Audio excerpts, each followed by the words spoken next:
evening, everyone, and welcome to episode 62 of the Retrospectives podcast. My name is Patrick Arthur, and I'm joined, as always, by my co-host James Turlings for Resident Evil. James, it has been a very long time since we've done a horror game. Absolutely. It's been, episode 8 when we did Silent Hill 2? That was a good episode. I'm kind of glad to be jumping back into the genre. Although I don't think you're too keen on the genre from what we heard last time. Well, I wasn't, but I gotta say I'm starting to come round on it significantly after playing a few titles. I think I was massively thrown off the genre with modern horror titles, stuff like Amnesia Dark Descent, where as soon as you are forced to go into darkness in a first-person perspective, I was sick and tired. I didn't play any more than that.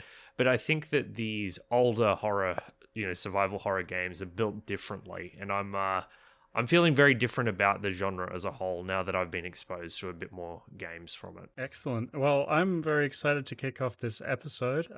Have you had many experiences with the Resident Evil franchise before? So I basically have never played a Resident Evil game before, but I have watched a lot of playthroughs of it. My favorite Let's Players are Rory, Kroops, and Gav. They used to be under the Prepare to Try label for IGN, and they've since become their own thing called RKG. I love those guys. Very entertaining playthroughs. They did a full playthrough of Resident Evil 1 back like 5 years ago, which I watched to completion. And I've also watched their Resident Evil 2 and 3 remastered ones and Resident Evil 7 playthrough. I didn't remember a whole lot about the Resi 1 playthrough, except some of the puzzle motifs and a couple of surprise moments did stick with me, but I definitely wasn't going into this game completely blind. That being said, all of the specifics of how you make your way through the game were unknown to me, and I've got to say, watching someone play through this game is a very different experience to actually playing it yourself. So even though I've seen playthroughs and I kind of roughly understand the broad strokes of what the experience is like, this is my first time getting hands-on with the genre.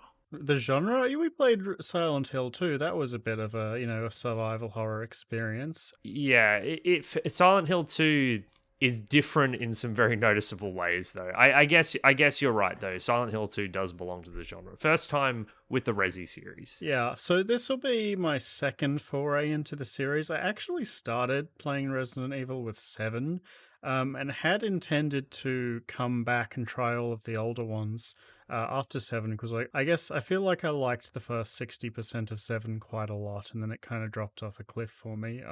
But that's a conversation for elsewhere. But so really, I'd never really experienced Resident Evil 1 before at all, and of course we're playing the remake version on the GameCube. Rather than the OG version on the PlayStation 1. We chose this version specifically because we were recommended it by a number of people, including Chris from Retro Asylum, who we had on for last episode. Everybody spoke very, very highly of this GameCube remake, so, we jumped right on board with that. There are many, many different versions of Resident Evil 1. So the original game was released in 1996 by Capcom for the PlayStation 1. Then you saw a couple more different versions get released. There's like a 1997 director's cut, and then I think another alternate version of Resi 1. There's even like Game Boy, like a handheld remake of it. But the 2002 remake it feels like a completely different game from what I've seen. Like they've dramatically changed not just how the story and cutscenes play out, but also how the gameplay actually plays to things like items distribution, and even entire layouts of areas have changed. It's pretty akin to the changes from the original Resi 2 to the recent Resident Evil 2 remaster, actually. But as James said, the GameCube version is held in very high regard. You'll get a lot of different opinions on which is the best one to play, but from the people we heard, the GameCube one was the one to go for. Yeah, the other consideration is the HD remaster, which is really just a remaster of the GameCube remake. I've heard many people say that's quite good. Although I have looked at a lot of screenshots myself, and I gotta say, I think the lighting actually looks a lot better in the GameCube version. So I can't really speak out of experience for that newer version, but we both played on an emulated version of the GameCube game, and I can absolutely vouch for that as a pretty good and safe bet. Yeah, so do your research, find the version that's best for you. But I agree with James. Today we're talking about the GameCube remake, and even with no other experience of the other titles, I can vouch for it as well. For those who haven't listened to us before, James and I make up the Retro Spectives podcast. Each and every fortnight, we play through classic games of the past. 15 years or older is usually our cutoff, and we have an in-depth discussion and review of them, not taking into account the time in which they were produced, simply on the basis of our experiences playing them today.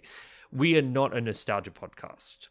We're not here to celebrate old video games because they're old and we remember them fondly. We're not here to understand and appreciate these games in the context in which they were produced. We simply want to know how good these games are to play today. And the reason we do that is because even though gaming has changed and evolved in a lot of ways over the years, we both believe that sometimes changes aren't strict improvements, and what's evolution can often be side grades or downgrades.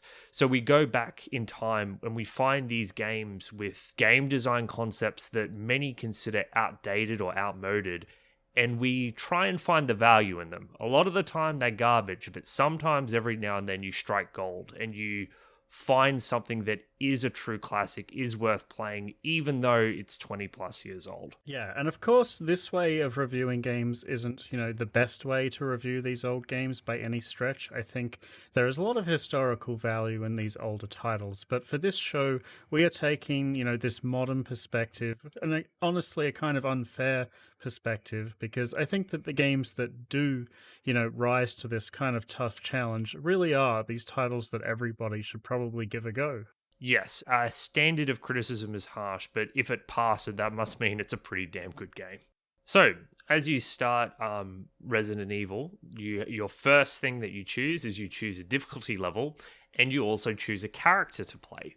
And this isn't some mindless aesthetic difference when you choose your character. It actually has a dramatic impact on the kind of experience you have.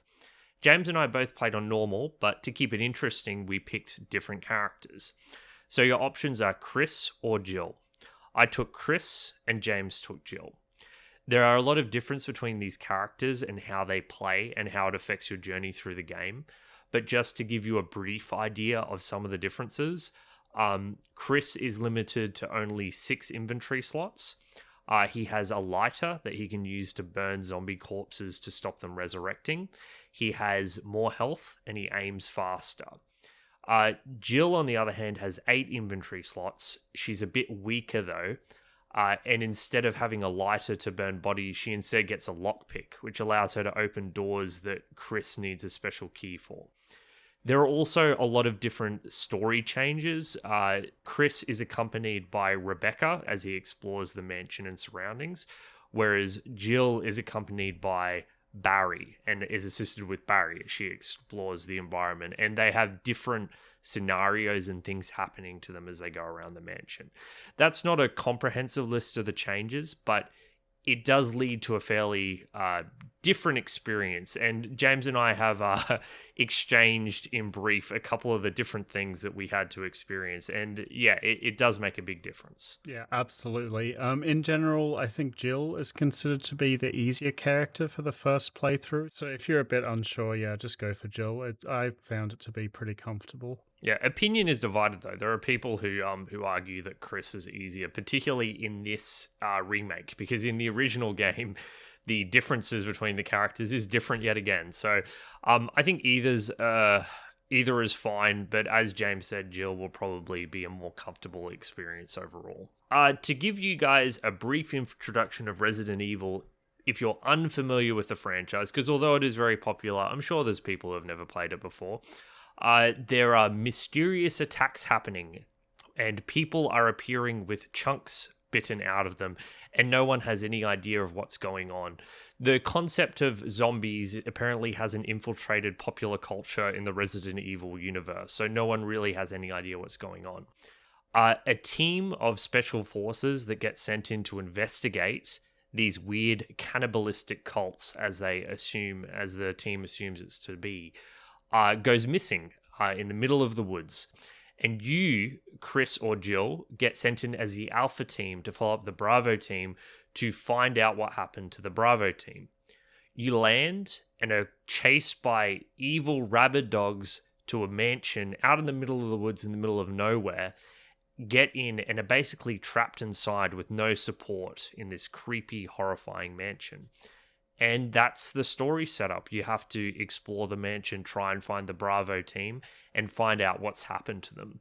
And very rapidly, things start to become clear that this is indeed a zombie survival horror game. So I think it's important for us to touch on the gameplay as well, just in broad terms, so you guys have an idea of what playing Resident Evil is and what kind of game it is. So it's a third-person survival horror game with a fixed camera and tank controls. What you do is you move from room to room, and each room is delineated with a door with a loading screen in between. So each room is a self-contained room, and these rooms generally aren't huge. They're normal sized rooms. And you explore this big mansion that has a lot of resources for you to collect, things like ammo and healing items and puzzle items or key items that let you unlock doors. And you kind of move around the mansion going from room to room. At the start, you're pretty unsure. You're just gradually exploring.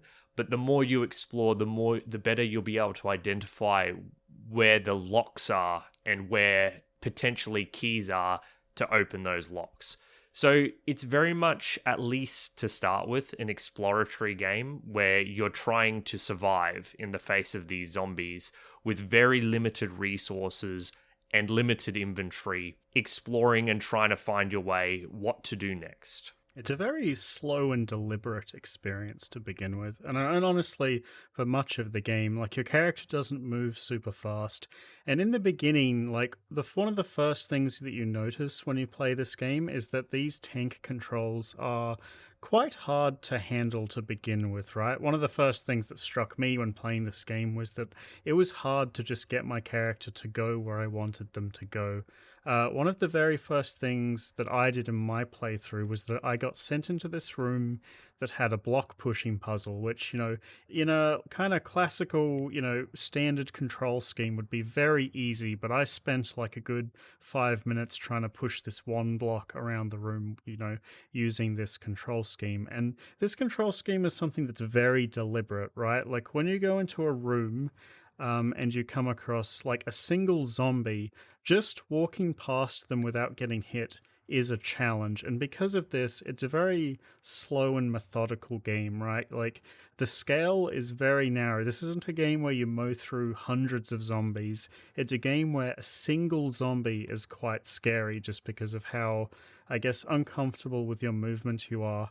And like the tight layout of these rooms. Yeah, the very first room has a table in the middle of it, and it took me a while to navigate around that table. Yeah. Like, it's very difficult. For those who are unaware, tank controls are set up so that you can't turn on a dime.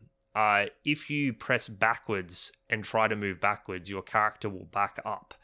So you kind of can only gradually turn left and right. You can't just move in any direction freely.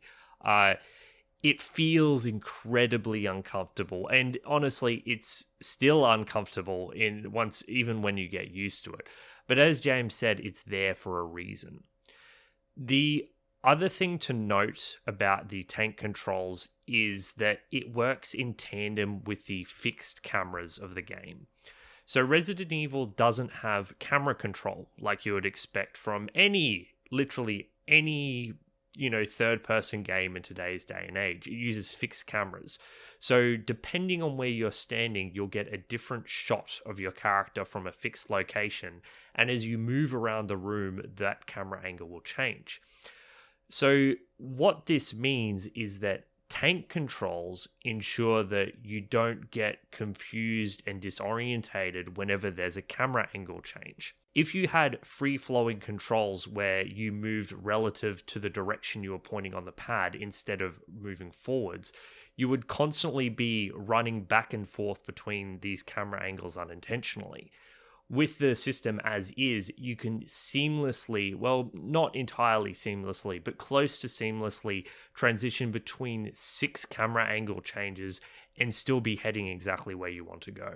Yeah, because, if you hold forward, you're moving, forward in the direction that your character's facing. So no matter which angle you see your character from, they're always going to be moving forward or left relative to their own viewpoint. So it is a bit clunky to begin with, but like as we'll talk about, I think this control scheme and this fixed camera angle is absolutely like integral to the experience of Resident Evil 1. Yeah, let's talk more about how much of a threat zombies actually are, because zombies are the very first enemy you face, and I think that a lot of what makes Resident Evil 1 a brilliant game is just how threatening even the most basic fodder monster is at the very beginning of the game. We talk about this in Dark Souls as well, how every encounter is meaningful with even the low-level monsters when you start out because they can kill you. In the same way, in Resident Evil 1, each and every zombie you see, the most basic monster, is a incredible threat to you that you need to deal with and that you don't really have the resources to deal with. So you get stuck in these narrow corridors, a zombie is walking towards you. What the hell do? You need to pull off a pretty precise dodge to get around them. Yeah, and in general, like, zombies will attack you by grabbing you if they get close enough. Some will, throw up bile and acid and that kind of thing. But generally, a zombie looks like they control with tank controls as well. So if you're like, if you run quickly around them, then they have a turn rate as well. So you can kind of, if you run towards their back, they can't instantly spin around and grab you. But even like when you know that a zombie is dodgeable, it's hard to dodge the zombie because the controls are, hard to control. Your character's quite unwieldy. And like Patrick, near the end of the game, I felt pretty comfortable with the controls, honestly, but I still wasn't able to, dodge around zombies every single time. And they have a lot of health too, and you find very little ammo. So to begin with, you have a pistol that has 15 shots. And to kill a zombie, it takes like 9 shots? It's randomized, so it's something like in between 5 and 9, depending on how unlucky you are. And you don't get that much ammo in this game. Like, the resources in this game are very limited. So, even just committing 1 magazine of ammo to take out a monster is a big commitment. Like, if you can get around a zombie, you really want to try and do that. And I think that this makes both encounters feel really meaningful and finding ammo really meaningful in this game, right? Like, anytime you find anything, you're like jumping for joy. Like, anytime I found 6 shotgun shells, it was like hitting the jackpot. Something that's also really meaningful about the enemies is that they're persistent in the world. So there'll be a zombie, in this one room. And if you deal with this zombie, he'll be dead the next time you come back to the room. There's no respawning enemies. The zombies in the room are all their own, characters almost, right? So you have to kind of really pick and choose your fights in this game, and it's really meaningful.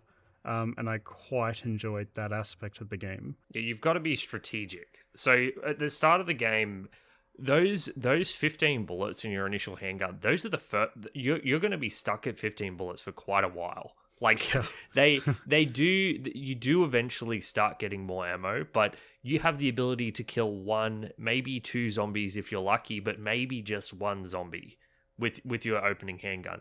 So the zombies are less enemies to be killed and more obstacles to be avoided or threats to be aware of. And every time you return to that room, because we'll get into it in a bit, but the level design of the mansion is quite simply brilliant. It's not a linear experience where you just go from one end of a level to the other. You need to constantly and will be constantly be returning to these rooms with zombies. So choosing to not kill a zombie, well, that zombie is there until you kill it, and you'll be coming there over and over again. And every time you open that door, you have to brace yourself to deal with and avoid that zombie as you go through again. Yeah, lots of the passageways in this game kind of loop back on themselves and you open shortcuts. So there's lots of rooms that you'll see like a dozen times on your exploration, right? Because, you'll go to a room and it'll have another door that's locked for now, so you'll have to come back later when you get the key. So, you're kind of trying to figure out, like, if you take out the zombies that are in the rooms that you go to most often, that's pretty good. You're pretty happy to do that. But then there's rooms that you'll come back to like once later, but there are like a lot of zombies there. So, leaving them all alive probably means that you're going to get hit. And you don't have that much health in this game. Like on Jill, I felt like, and I had less health than Patrick's character, Chris. I felt like I could get hit like 4 times by a zombie and then you'd die. And there are no checkpoints in this game. There are only hard saves, and hard saves are even limited to items as well. So you explore the mansion, and you find ink ribbons, which are the item that lets you save at a typewriter. And to begin with, you find like 3. So you can only save your game maximum 3 times. So you need to ration, your bullets, your healing, and the saves as well. So you really, really want to be routing really cleverly and removing zombies at key intervals so to minimize the damage, because there's no health regeneration either. Like, you need to make the most of what you have, and if you don't, it feels like it's entirely possible to brick your save. Yeah, I mean, there are 5 save slots, so you can always roll back to a previous save if you get very screwed, which is nice. Like, you won't lose heaps of progress, you'll just lose a good chunk. I was lucky enough, I was being careful enough that I'd never needed to roll back a save. Yeah, I think the key thing is that in the end, you probably won't ever brick your save, but the threat is there. Like, it feels that tension that you might brick your save pushes you towards trying to be really efficient. Well, it dramatically changes how you would play versus in a game where you have, say, unlimited quick saves, like in Thief, for example. Like when you play Thief, which is a game I love to pieces, by the way, you tend to abuse the quick save. You tend to save a lot. You take out a couple of guards, you save. You do this, you save. In Resident Evil, that's not an option. You need to make a significant chunk of progress, and you feel the pressure to make a significant chunk of progress before you do any save. And what that means is that when you make a minor mistake, you don't reload a save. You try to, battle on because you've already made this much progress. It's like, well, I need to get back to that save room and save the progress I've made this far. It's a brilliant system, and it works in tandem with the location of the safe rooms, and only being able to save at specified locations in this open-ended mansion. Yeah. Something that I really enjoyed about this game, and I've heard other people complain about, is that whenever you go between rooms, there's like a loading screen, which is actually just this long animation of this door like slowly opening. And I actually, like, a lot of people have told me they found it annoying. But to me, it's like perfect because it kind of fits in with this slow, methodical exploration of the mansion, right? Like when you've been playing for about 2 hours and you haven't saved in a long time, like every single door that you open is really tense because if there's something truly terrifying on the other side of this door, then that 2 hours of your life is at risk. So I always found going into the next room kind of like a hold my breath moment when I was, deep into a save slot. So I think that you are correct with what you're saying, but it does lead to a degree of tedium as you move into the late game and you're just moving around areas of the mansion that you know are safe. Yeah. I do believe that the way the rooms are delineated from one another is extremely important. Like, you do need to have a loading screen of some kind, but it could be snappier. Like, it is quite a long, drawn-out animation, And there's one particular section when you have to go down to the aquarium to poison the plant. I don't know. I don't think you had to do this in your playthrough, but Chris gets caught by a plant and you take control of Rebecca and have to make the J-Vault and go all the way down, and it's No, a I pain had to in the do ass. that. Oh, okay, yeah. So Chris is caught in the plant and you're just running through safe areas because Chris has cleared that whole area out. And it's Yeah. just like, it's just a little tedious. But what you say has merit. Like, there is something to be said for giving you that moment to take a breath and brace yourself for the horrors that await you just beyond the door. Yeah. I think if you played this game with modern controls, and I say modern in huge quotes because I think that thinking of these controls as dated is incorrect because of how integral they are to the gameplay. Like, if you had normal controls, I think avoiding enemies would be trivial, and that kind of defeats the whole, tension of the game. I think in the HD version, you can opt for a more normal control scheme, and I think that's absolutely a mistake. Like, it was really frustrating to begin with, and I sucked at controlling my character. But by the end of the game, when I was very comfortable with it felt rewarding. And, all of those zombies to begin with wouldn't have been as threatening as they would have been if I'd had a normal control scheme. Yeah, you do learn to bait out these zombie grabs because the Yeah. zombies will kind of wander up to you and they'll have a grab. And if you move in the right way at the right moment, you will always be given a window to run past them. I don't know if it like gives you clear, it turns off collision, but you can always sneak past a zombie if they miss that grab, even in a narrow corridor. And learning how to do that move is basically essential to get around the place because, as James said, you can't absorb many hits before you get killed. So you better learn how to dodge those zombies or you're not going to get very far. Yeah. Something that's really important as well is that if you kill a zombie, they don't necessarily stay dead, unless you expend lighter fuel and set them on fire. This isn't the case in the original version of the game, but in the remake, if you kill a zombie and leave it dead, it will come back to life as an even scarier, faster, stronger zombie called a crimson head. And those things are terrifying. They like make a really loud noise and sprint at you. I hate them. So not only can you waste ammo on just killing a zombie for it not to stay dead, but you need to spend a very limited resource to make sure that areas are safe going forward. Does Jill find a lighter or something like that? Yeah, you find a lighter on the ground. And does it take up an inventory slot? Yeah, or does it just go? So if you wanna burn zombies as Jill, you need to bring both the lighter and the fluid with you in separate inventory slots. So they kind of like chewed up 2, and I felt like I had 6 for a lot of the time. Yeah, whereas Chris has the lighter just outside his inventory. It's just an intrinsic part of his character.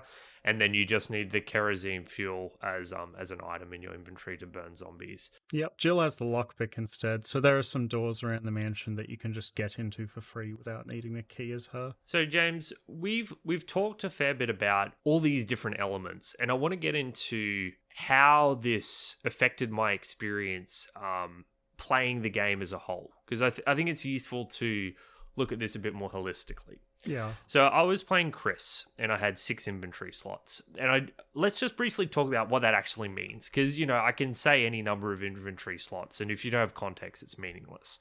So the way it works is that if you have a weapon, that will take up an inventory slot. If you have spare ammo, that will take up an inventory slot. So if you've got a handgun with 15 bullets in the clip, and then you've got another 30 bullets on the side, that's 2 inventory slots gone. Healing items take up an inventory slot. Every single puzzle item in the game takes up an inventory slot. The keys, and you'll usually only have 1 key at once, but each of the critical keys that you find will take up an inventory slot. Jill has access to a lockpick, but Chris doesn't, and there are doors that can only be opened by these special keys called old keys. That takes up an inventory slot.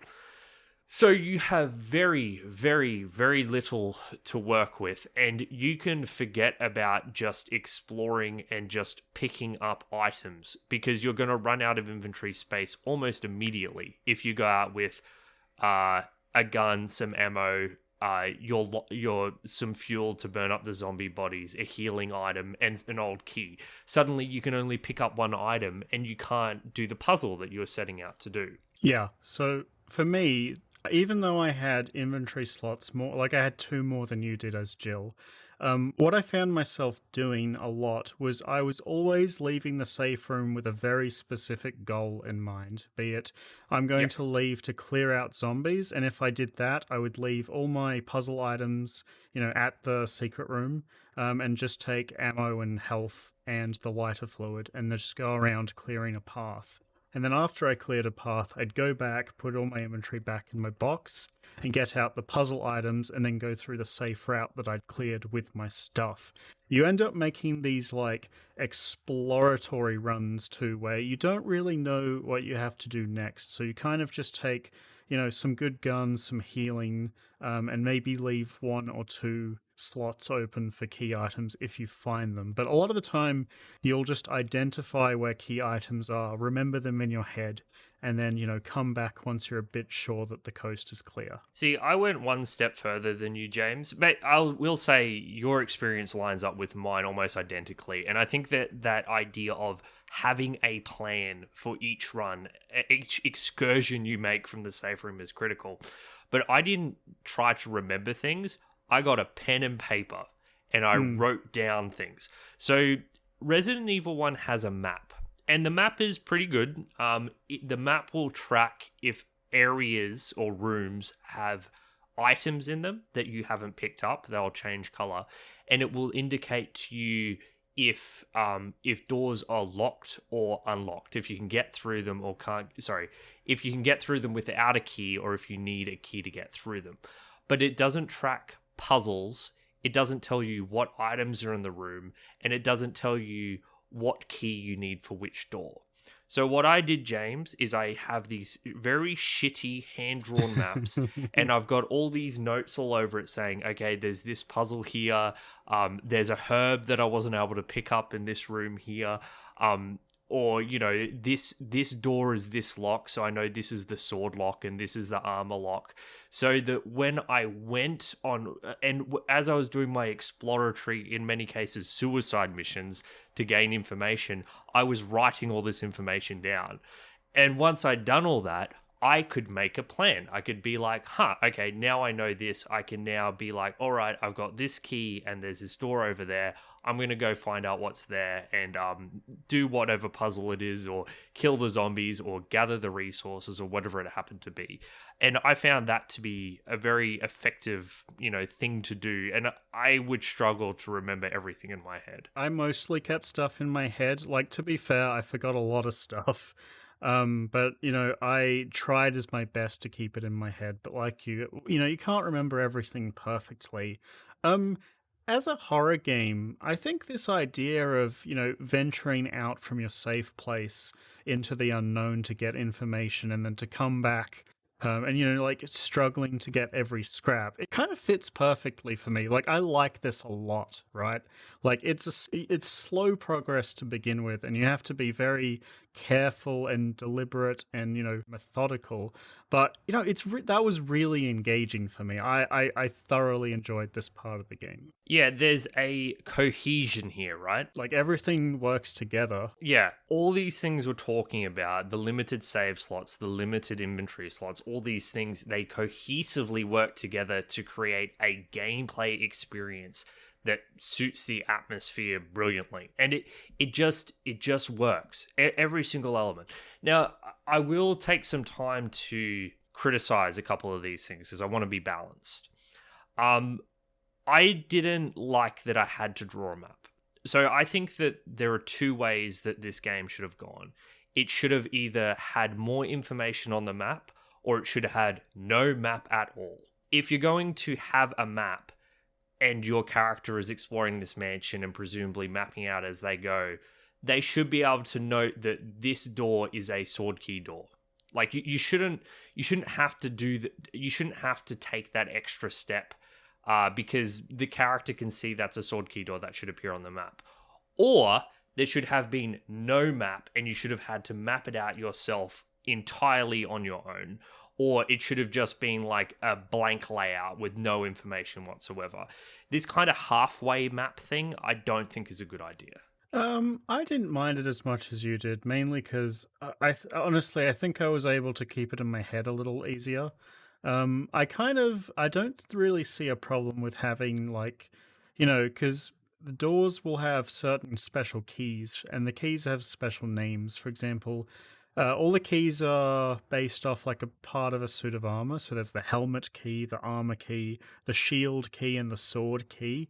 And I kind of think that once you touched a door, it could tell you, like, going forward on the map, which one that was. Like, I don't think that's too much information. I think there is a balance, though, right? Like, I think that the map should probably lean towards being minimalistic because that exploration is, like, the most major component of the game to me.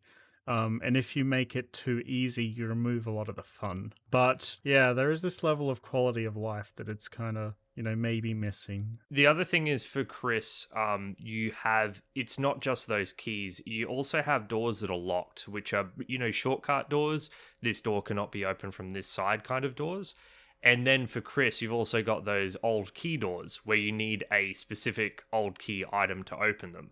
And so when you go out on your exploratory mission, you need to know, like, should I take an old key with me, and where am I going? And if it just has a bunch of red doors, how are you meant to remember which of the 5 potential doors it could be? Oh, and there's also other special doors, 1 or 2 other special doors that can only be opened with specific items. So it's a lot of doors to keep track in your head. So I think that is a small quality of life thing that they should have included if they're going to have a map. Yeah, I think the key thing is fine. I think any more than just the keys and whether there's items or not is too much.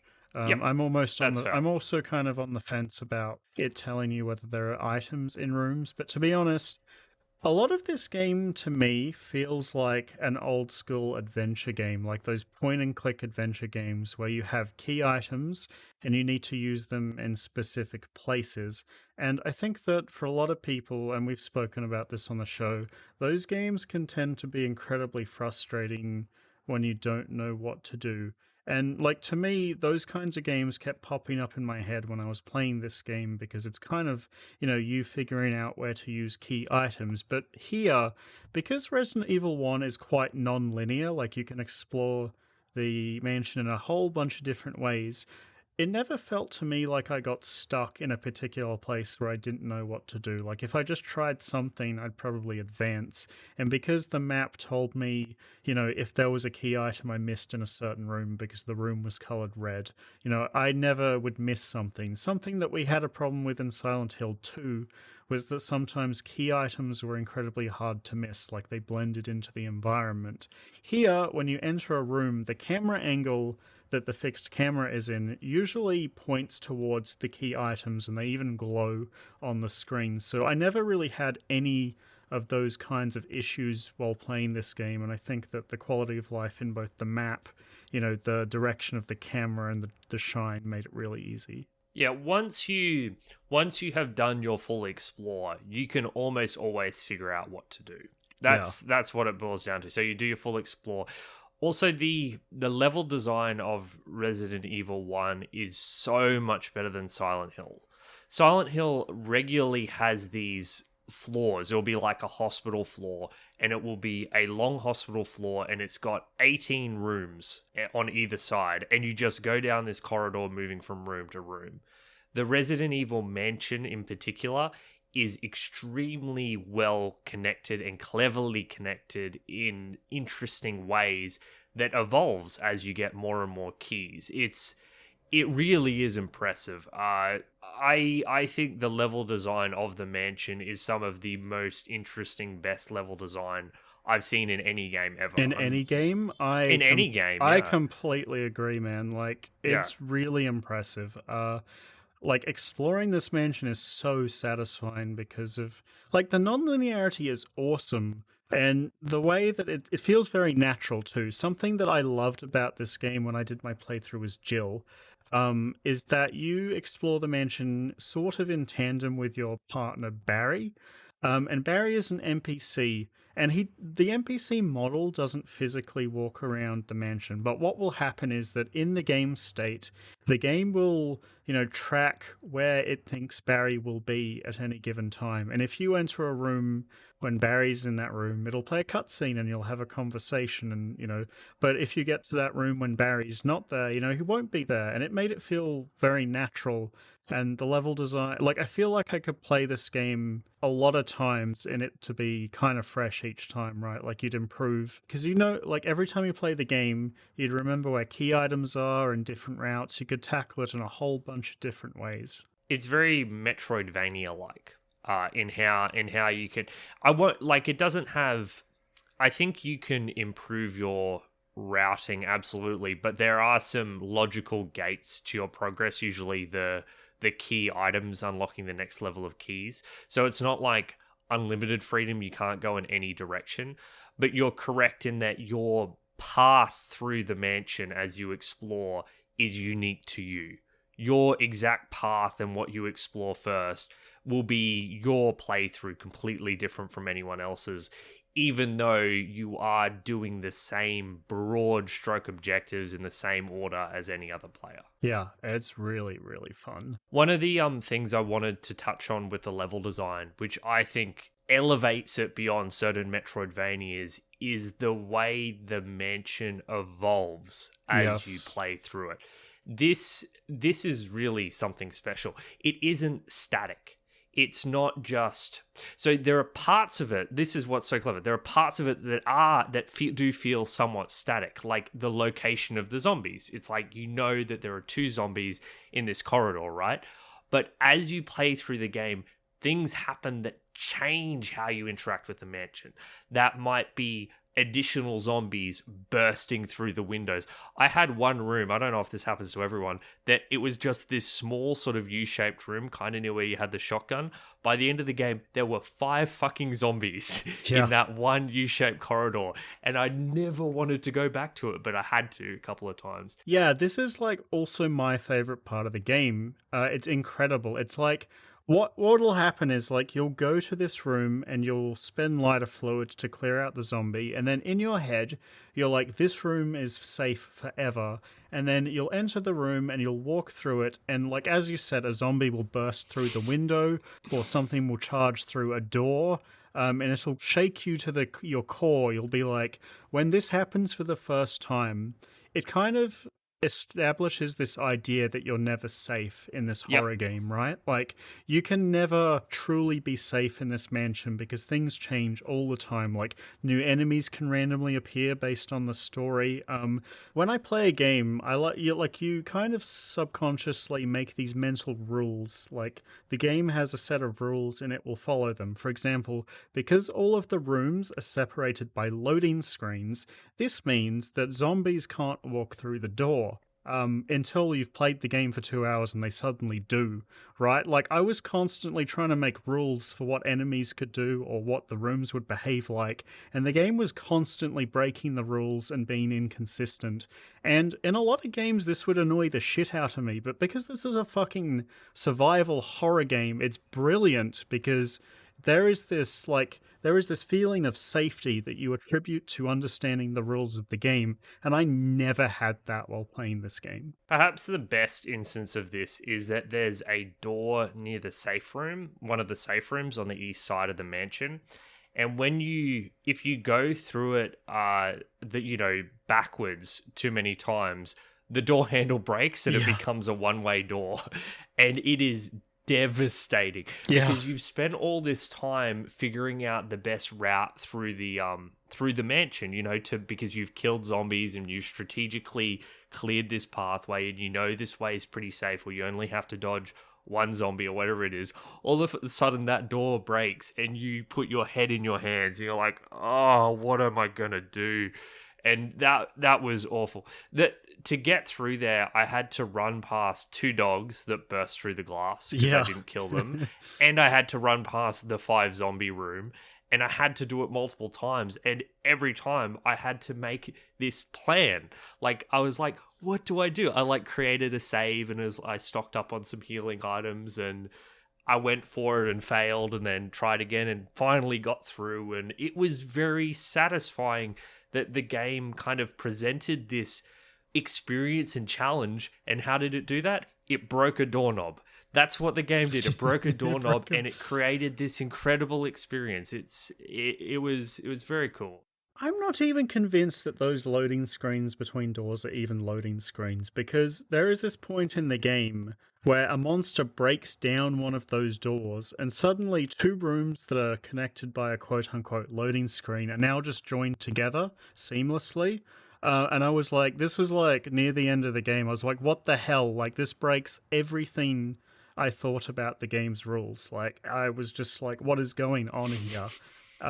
Yeah, like you, I think this is like incredible, and I'm surprised I haven't seen something like this in games before. It seems like such a small thing, but it makes, the mansion have this sense of like believability as well, right? Like, this feels like, it's a real place where things can happen and evolve, like it's time variant. It's just wonderful. I'm pretty sure it like makes logical sense as well, because I think the outside zombies disappear and they move inside, because I definitely went outside early in the game and there were zombies there. Then when I went later, there weren't, and I was like, are those two zombies that were outside?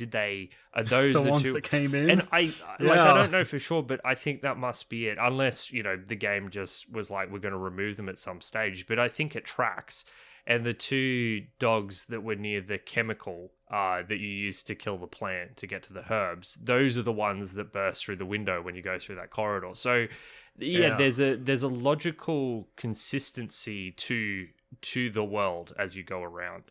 James, it's worth noting that there are areas other than the mansion, though, because everything we've talked about, all these level design things, are just the mansion, but the mansion isn't the whole thing. And as brilliant as the mansion is, unfortunately, in my opinion, the other levels and areas of the game are far less interesting than the mansion.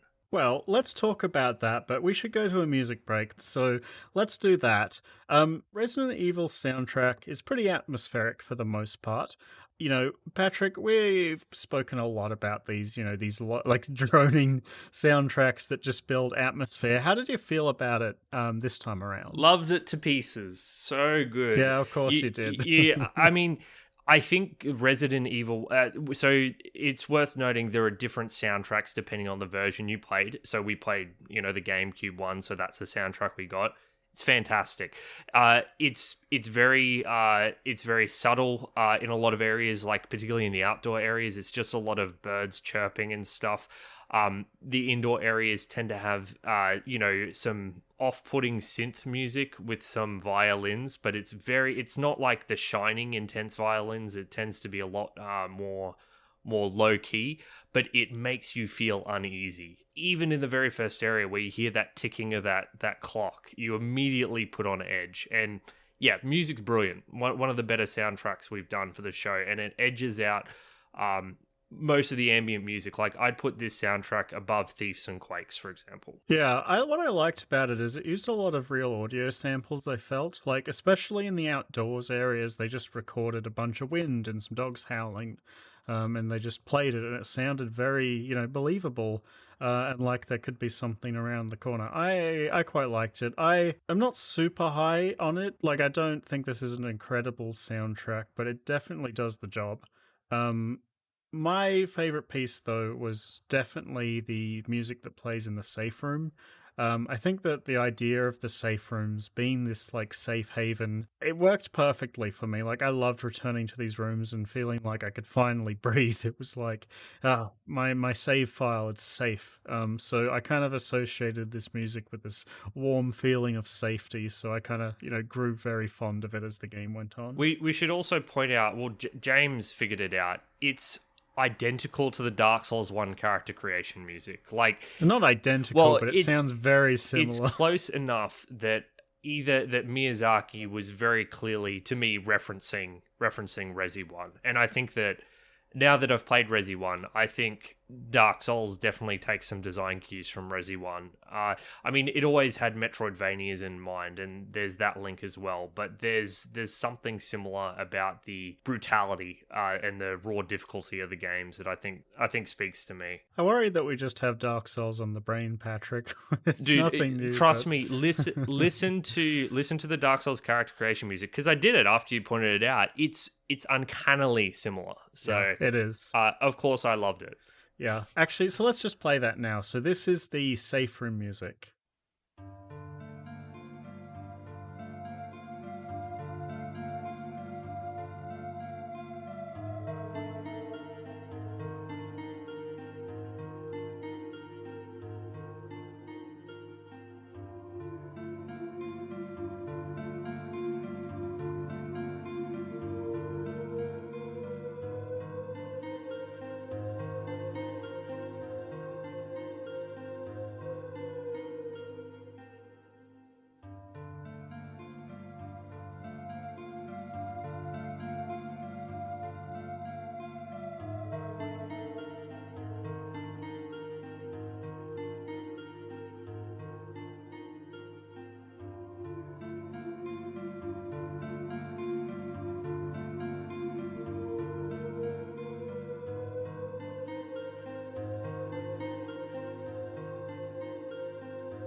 That was the music that plays in the safe room, and I really liked it as the game went on. You know, throughout the entire time, it was the sound of comfort, the sound of safety, the sound of, you know, breath of fresh air from the horrors of the mansion. Patrick, you wanted to talk about the level design that you didn't think was quite as good as the mansion, which was, you know, the outside areas. Where did you want to start? So there are a few other areas in the game, the surrounding areas of the mansion, because the entire game doesn't take place in the mansion, although that is where you will spend most of your time.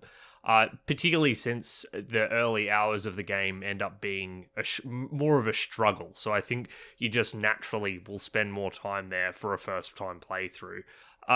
The area that I thought was fine was the residence, like that had the, believe it or not, a shark tank underneath it.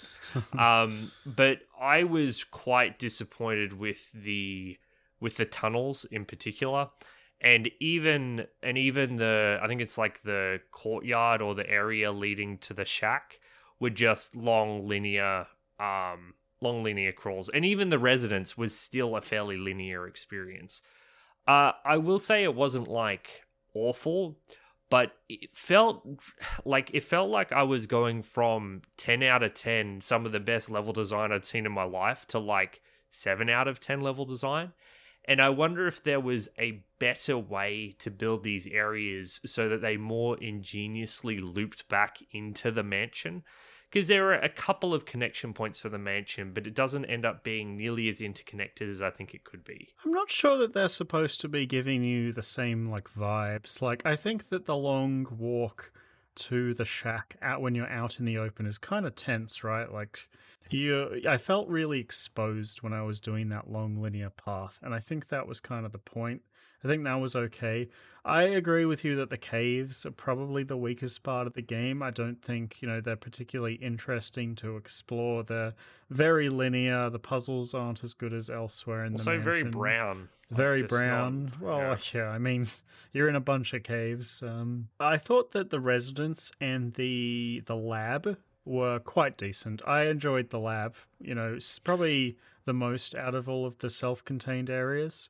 The lab as a final area has kind of earned its right to be a bit more linear, because you're in the denouncement, you know, you're in the final confrontation. I think Residence felt just like a linear area. You kind of moved forward, did this thing, open this door. Move forward, did this thing, open this door. And it was, you know, kind of an interesting place, but it didn't give me those Metroidvania vibes. It felt far less strategic with how I was approaching it. Yeah, I kind of agree with you that there's nothing really wrong with these areas. It's just that when compared to the brilliance of the mansion, they do feel a little flat. Like, the mansion's just so fucking good, right? Like, when you come back to these, like, pretty standard level layouts, it's just kind of, like, disappointing in comparison. But overall, I didn't dislike them. They were just not, held to the same high standard as the rest of the mansion, in my opinion. There's another thing I wanted to talk about. I think the experience playing this game in the first six to 8 hours when you're exploring the mansion is the best part of the game. And I think that it continues to be strong, but I think it does become, in general, it doesn't finish as strongly as it starts, even though it's still good throughout. Part of the reason for this, I think, is you becoming stronger. If you're playing with any sort of survival horror sense, you're not just immediately expending all of your shotgun bullets on the first zombie you see, or all of your magnum bullets on the first zombie you see, so that when you enter the late game and you return to the mansion, all of a sudden it's much less scary than it was the first time around, even though the threat level that you're facing goes up significantly. The second part of the mansion, your return to the mansion, you have these enemies called hunters who are super fast and jump at you and are deadly. But if you have saved your ammo for them, you can just kind of kill them with your magnum and you've got enough bullets to do so. So I found that the game got less scary and less interesting as it goes on. And part of that is that, we talk about how enjoyable it is avoiding the zombies, but fighting the zombies is not very interesting. Like, you're just kind of holding down a trigger, shooting them, running back a few steps, rinse and repeat. And I think the game suffers when it turns more into a game about killing enemies as opposed to avoiding them. I think that Resident Evil 7 does the same thing, so I think this is definitely by design, but the game becomes more of an action game than a survival horror game in the end. Like, I think it's supposed to make you feel like there's a sense of progression, like you're getting stronger, you've learnt your lesson, like you're way better at handling the controls as well, like you've gotten better. You've just gotten better at playing the game, and all your saving has kind of paid off. However, like you, I also enjoyed this less. Like, I get what it's going for, and I don't really fault it for doing what it did, but at the same time, I enjoyed the start of the game more than the end because of this as well. So I don't really know if you can do this any other way, to be honest. You can maybe make a second mansion and just have you do the same, scary thing all over again, but I don't know, I don't necessarily fault this game for doing it this way. So what the game is lacking to me is that the combat, the shooting of the enemies is intrinsically kind of bland and uninteresting, right? I disagree. I actually disagree. Okay, I'll tell you my experience, and then you can tell me what it was like. I found that when I had limited ammo, that concept was interesting. But when I was fighting the hunters at the end, it was aim my gun and press the trigger, and the hunter died. There's a second hunter coming. All right, I'm just going to stand in place, hold down right trigger, press A to shoot. And I want to draw a comparison to a game I haven't even played, but which I've watched playthroughs of, Resident Evil 2 Remake. So the Resident Evil 2 Remake, instead of having third-person fixed camera, just hold down a button and shoot in the direction of the enemy, has aiming. So you can aim for a zombie's head, you can aim for limbs, usually the legs, to dismember them and slow them down. But Patrick, this game has that too. Yeah, you've got aiming at critical spots. I know that you can aim up and down, but aiming with a controller or a mouse and keyboard specifically for a head, or aiming for legs to shoot limbs off, is far more interesting and fun than the limited aiming system that you get in this game. So let's talk about the combat, because I actually disagree with you here by quite a large amount. I think there is a good amount of nuance to this combat that I learnt while playing this game. So to give you guys an explanation of how it works, is that when you're running around, your gun is down, and then you can hold down one of the triggers, and when you hold down the trigger, your character will bring up their gun and snap kind of to like aiming towards the closest enemy, right? And then if you press fire, they'll shoot. You can also hold up, and like while you're holding the trigger and you've got your gun raised, you can hold up and down to have your character change the angle that they're shooting at. Now, to begin with, I kind of only just shot for the chest every single time. But then I realized that you can do a whole bunch of little things with timing and angles that make it a bit more interesting than it first is. For example, if you have just a pistol and you don't have much ammo, what you can do is you can wait for a zombie to get quite close to you, and then you can shoot them in the leg, and then their leg will give way and they'll fall to the floor. So if you're not good at dodging zombies, you use like one bullet to knock them to the ground and then get around them. There's also the concept of headshots that exist in this game. So whenever you shoot a zombie, just even if you're aiming them at the chest, there is a small chance that it will shoot them in the head. Their head will explode, and that will not only instantly kill the zombie, but it will mean you don't have to burn their body. Like, this zombie is dead for good. They're not going to come back as a Crimson Head later. So, every time you get a critical hit, it feels amazing because you don't have to spend resources. Like, you've just saved yourself 8 bullets and a kerosene. It's amazing. Something that you can do with the shotgun and I think a couple of other guns is that you can wait until the very last second of their attack animation and then aim up and shoot, and it'll generally blow their head off. Albeit, if you get the timing wrong, you'll get hit. So I think that there is more to this combat than you first see. It's not hugely in depth, but I did enjoy making use of the materials I had, and I did learn to get better at it. So I did find it, on some levels to be quite enjoyable. Okay, you raised a couple of I was unaware that you could shoot a zombie in the leg to stagger them. That would have been very, very useful as I was struggling with some areas. So that's a fair point. And you're right, there is more depth to it than I gave it credit for in my description.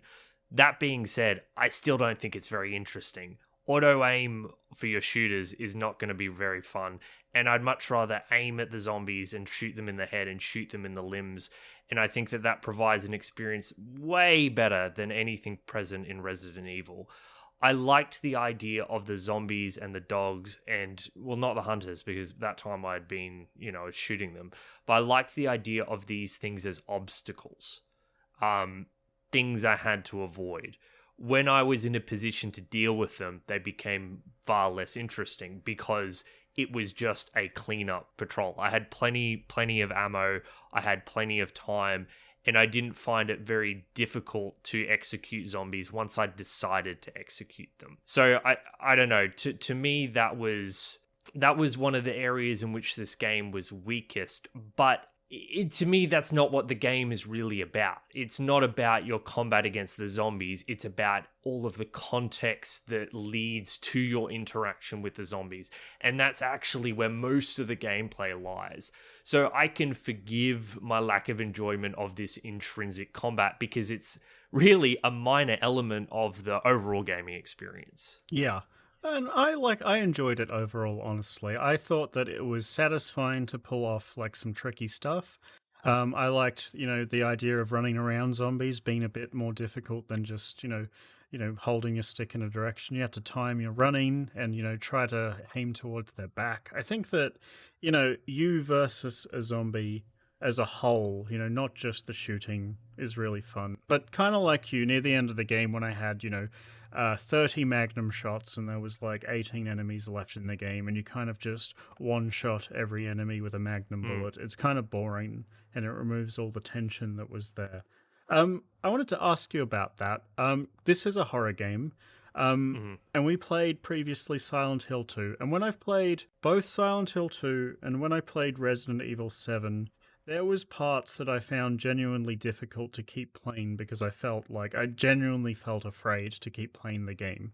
I never really felt that while playing Resident Evil 1. What was your experience with the whole horror and tension? Yeah, it's quite interesting, isn't it? So we've spent most of our time talking about gameplay and how, as a gameplay experience, it's tense and frightening. And I think that the reason it doesn't hit the same notes that a game like Silent Hill 2 does is that its story and setting is complete fucking nonsense. There's some interesting stuff under the hood, particularly with Umbrella and their secret plans that you gradually uncover. but it was so obvious to me playing through this game that it was a gameplay space. And there are a couple of effective jump scares, like really effective jump scares. And I think that it does a brilliant job creating this atmosphere, but it never moved into horrifying for me because I couldn't ever believe I was doing anything other than playing a game, because it's impossible to believe that this is a real place. Yeah, I think that the tension wasn't nowhere near as tense as other horror games that I've played in this game. Nowhere near. Like, it has a good atmosphere when you're playing it, and I think a lot of the tension does come from, the mechanics of the game. The tension of being afraid of losing your save, of using too much ammo, of not knowing where to go. All of that made me a little bit on edge and worried, but I would never say I was afraid while playing this game. Part of the issue is, when we played Silent Hill 2, I wrote an article about this. I think that the gameplay of Silent Hill 2 kind of works against the atmosphere it's trying to portray, in that I was often horrified when I'd first enter areas, and then as I was running back and forth through the same corridor 8 times looking for the one item I'd missed, the tension kind of drained and evaporated away, because the gameplay of opening doors, trying to find an item, which is what it gradually became, was working against this atmosphere it was trying to create. Resident Evil doesn't suffer from that problem. The gameplay reinforces the atmosphere, but the setting of Silent Hill 2 is so much more twisted and disturbing that you believe in the world of Silent Hill 2 more than you believe in the world of Resident Evil. Like, the world of Resident Evil the mansion is just a nonsense location. It doesn't feel real, and they haven't tried to make it feel real, which is okay. But Silent Hill 2 does feel like the twisted reflection of a person's psyche, and so you become drawn in and absorbed into it. I'm very conflicted on the story in this game, because I either think that it's either perfect or it's the opposite of perfect, and it's the worst possible thing. It's kind of in this middle space between being a serious game and being a really cheesy, campy game, story-wise. Like lots of the characters' dialogue is kind of silly almost, but not too silly.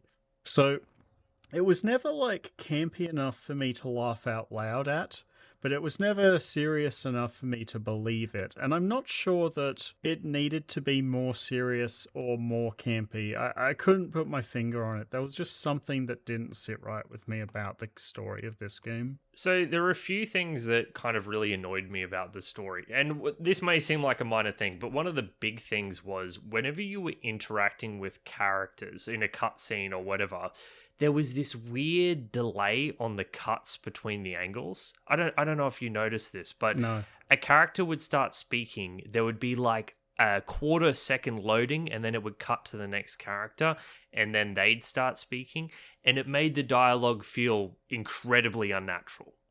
It never felt like people just having a normal tempo conversation. It was like each line of dialogue was recorded in isolation and stitched together.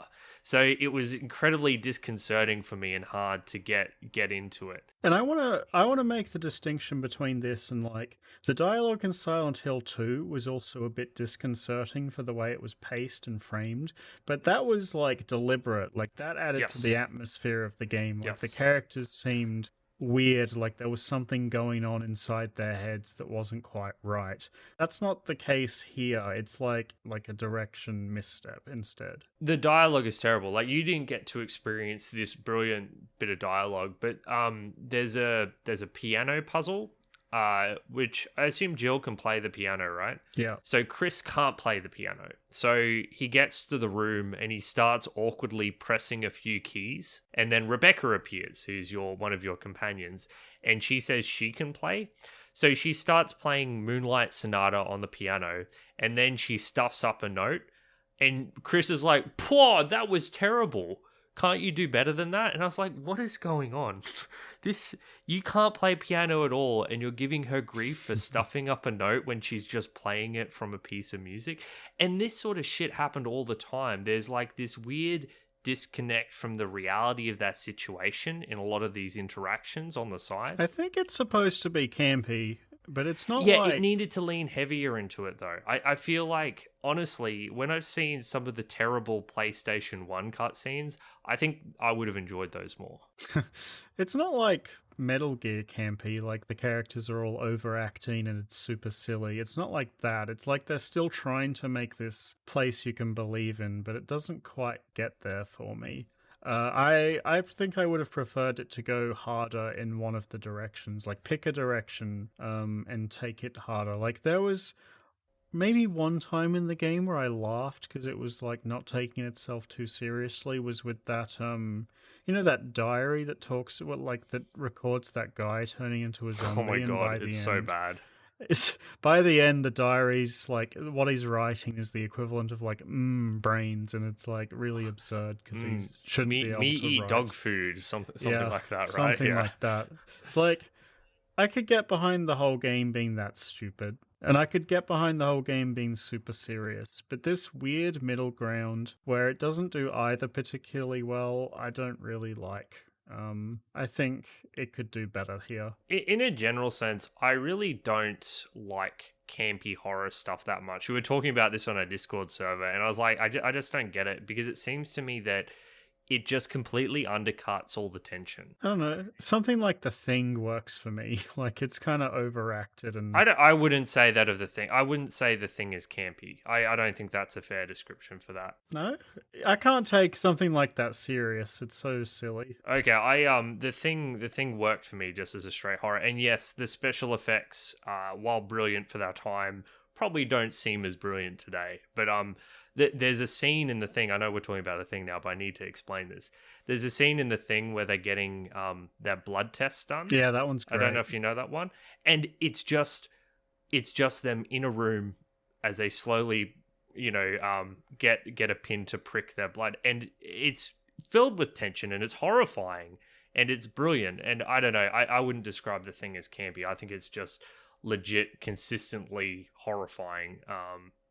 But yeah, I don't like how the story undercuts the atmosphere so much. But you are right, if it had gone extreme, I probably would have enjoyed it more. Also, the characters aren't super interesting either. Like, I feel like in 90% of the cutscenes that Jill was in, she just said, Barry! And that was the entire... Like, she just said, Barry, you're here! And that's, like, it. And then the other characters would talk for me. I don't know if Chris was like that, but, she barely ever said anything, to give herself any personality. And I couldn't really tell if that was because, you're supposed to have agency of this character. So, I don't know. I found none of the characters to be particularly interesting. Like, to me, this is a gameplay game with some cutscene on the side for context. Like, I don't care at all for the story here. This was, for me, the weakest part of the game. Most of the dialogue interactions Chris has is running up to someone and asking if they're okay, and the person says, "No, I'm not okay because this happened," and Chris said, "I'll deal with it." Or, does for Jill's playthrough, does she see Wesker much? Is it Wesker? Wesker. Yeah. Wesker, yeah, there it is. Yeah. Chris runs into Wesker a fair bit, and Wesker's his commanding officer. So Wesker's like, "Yep, I think you need to keep exploring the mansion," and Chris is like, "Okay, I'll do that." Yeah, I really I saw Wesker once, and then near the end again, but really only spoke with Barry, and it was like, Barry saved me from the ceiling that was collapsing, and then he said, "You almost became a Jill sandwich," and I didn't laugh. It was like, nice. It was like, haha, I don't know, I didn't get Brilliant. it. Yeah, it wasn't good. Yeah, for me. so the story is not why you play this game. Unlike, something like Silent Hill 2, where the story is the only reason you play this game. It's kind of the opposite, isn't it? It's like, this is a brilliant gameplay game, and that's like a brilliant story game. Yeah. James, let's have another music break. We're gonna play my piece of music now, and the one I've gone for, I've decided to break tradition and not pick ambient droning.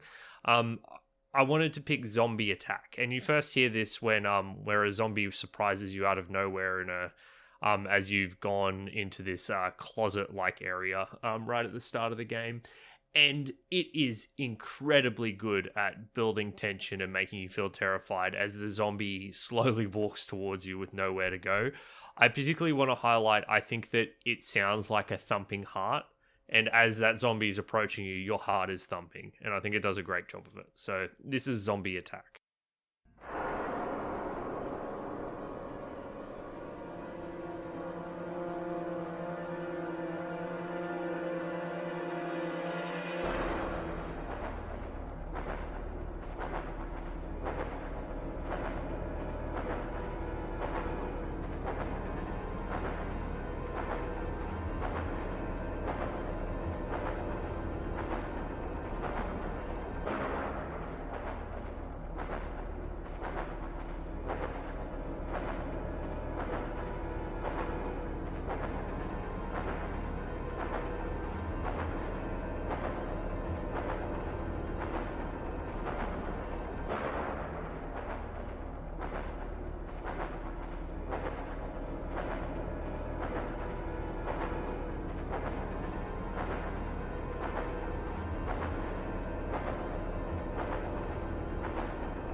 That was Zombie Attack. I agree that it was quite good.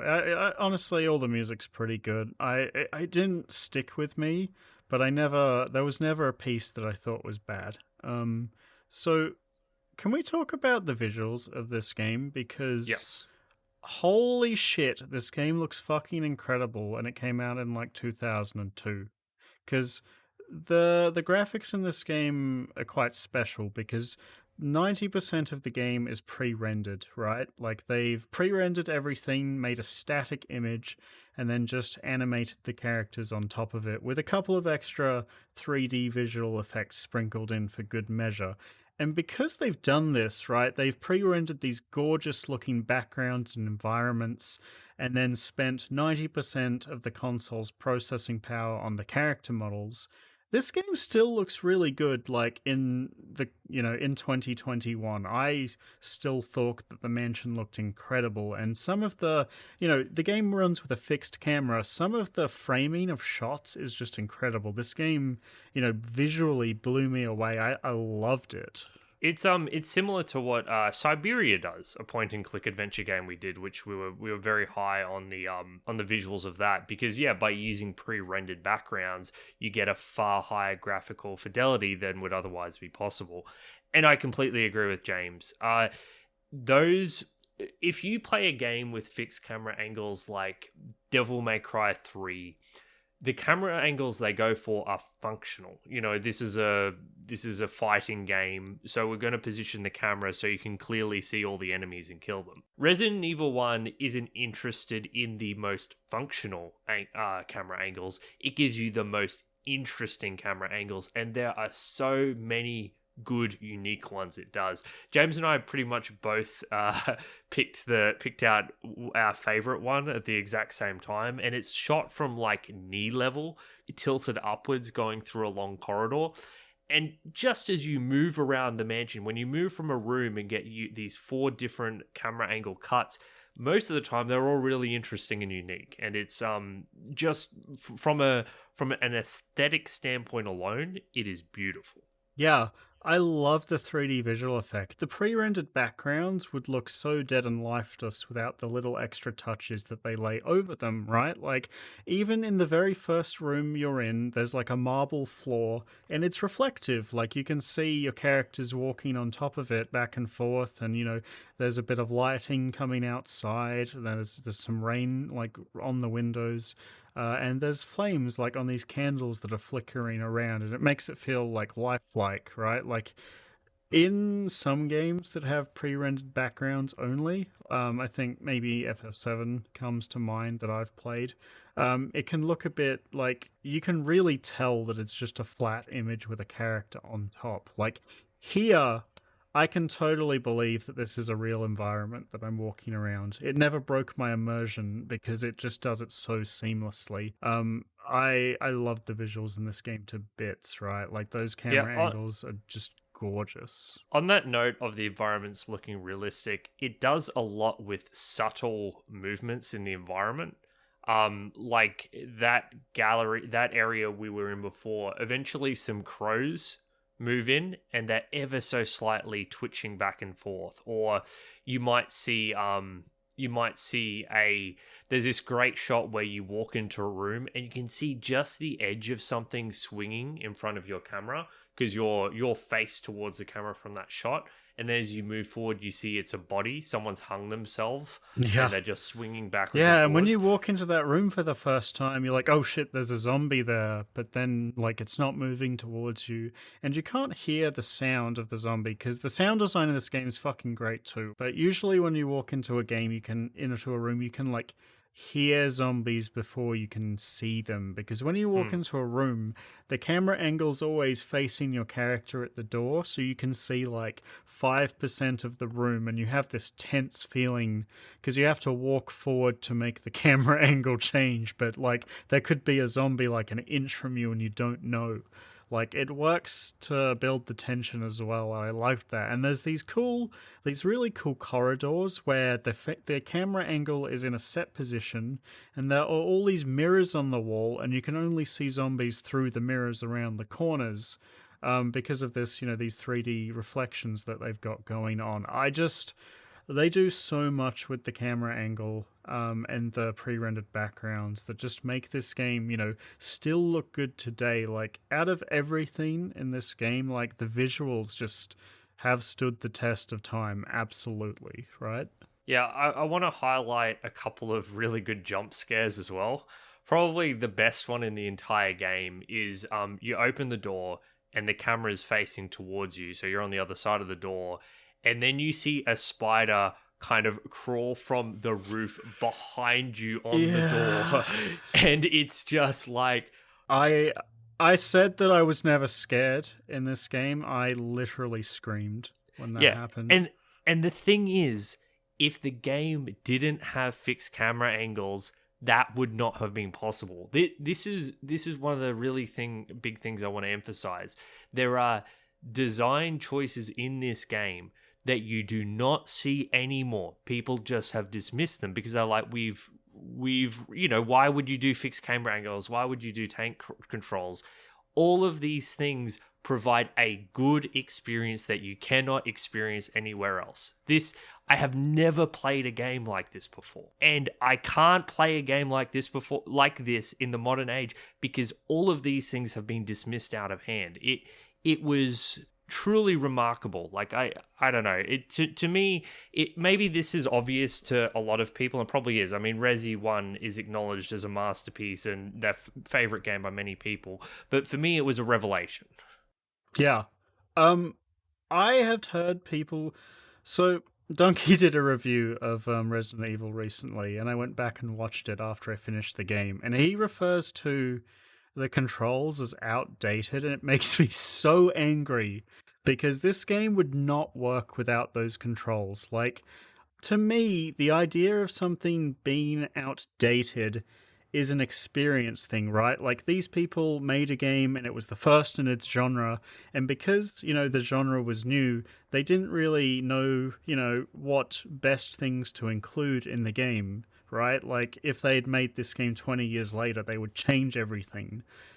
I don't think that's the case here with the controls and the fixed camera angles. Like, these are integral parts of the game, right? They're deliberate. They're deliberate. They're timeless to me because they make the game, and it's a good experience even today. Like, it's an incredible experience. Like, I've never played a game, that has this many, disparate elements that on their own, like, should be bad things, right? Like, to me, when I think of fixed camera angles, I think of, Metal Gear Solid 3 and how they fixed that with Subsistence. But here... Disagree on that, by the way. But do you? Okay. Yeah, so just a brief side note. Listen, I can understand someone enjoying Subsistence more, but Metal Gear Solid 3 is similar to this game in that the game gave you a lot of tools to make up for the limited camera angles. Like, it gave you the noise detector and everything. So that was deliberate as well, and I think something was lost with the changes to the camera.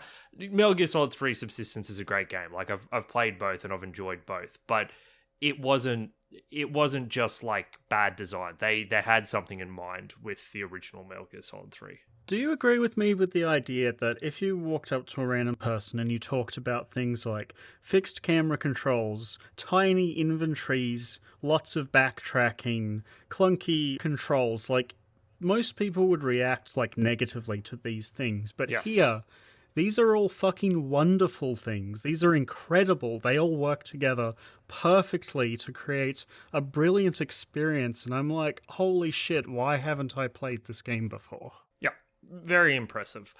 Do you have I've got a couple of minor notes that I've missed that I want to touch on, James, unless you've got a big topic to dive into.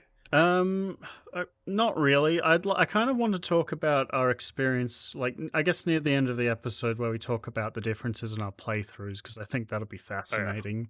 But if you wanted to go on to some big picture things, go for it. Well, one of the things I wanted to touch on was some more specifics about the inventory management, because I think that overall, I think it's a good thing how limited inventory slots are. Like, even with Chris, with just 6 inventory slots. But there is a downside, and that downside is inventory tedium. So, when you play with such limited item slots, there are resources in the world that you need to be able to pick up. And there's this constant tension of, do I pick up this resource or do I remember it for later?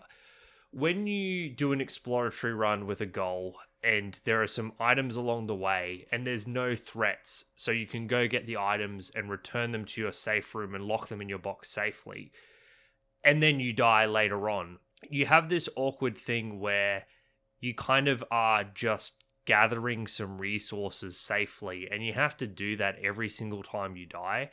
And particularly early on in the game, I was doing a lot of dying. So while I just want to add a note of criticism, not a note of criticism, but I guess a acknowledgement of the downsides of this inventory system. While restricting inventory slots does lead to a good experience overall, there is definitely an element of tedium when you're just trying to gather resources, and you have to repeatedly do this gathering of resources if you die, and I wasn't really a fan of that. It just felt like busy work. Like, I knew what to do.